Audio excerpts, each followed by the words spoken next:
Samedi 20 mai, le corps d'Harry Boulogne a été retrouvé en état de décomposition avancée dans son appartement parisien.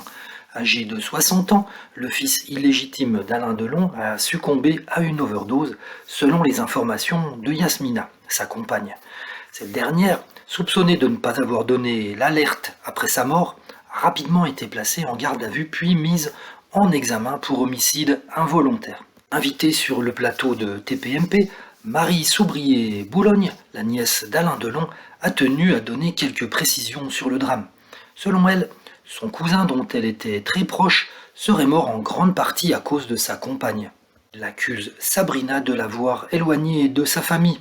Elle lui a fait croire à la lune de miel, elle l'a mise sous emprise et l'a écarté de nous. Depuis 4 ans, j'avais interdiction de le voir, a-t-elle indiqué. Selon Marie Soubrier-Boulogne, Yasmina s'était rapprochée d'Harry uniquement par intérêt.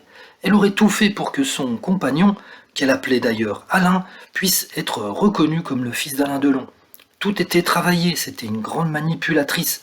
Elle était persuadée qu'elle arriverait à avoir l'héritage d'Alain Delon, une part au moins. Elle dit que c'est Yasmina qui aurait fait retomber Harry dans la drogue.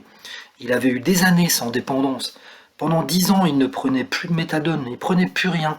Et du jour au lendemain, cette femme est arrivée et elle le droguait. Une dépendance à la drogue qui aura finalement coûté la vie à celui qui avait été adopté par la mère d'Alain Delon.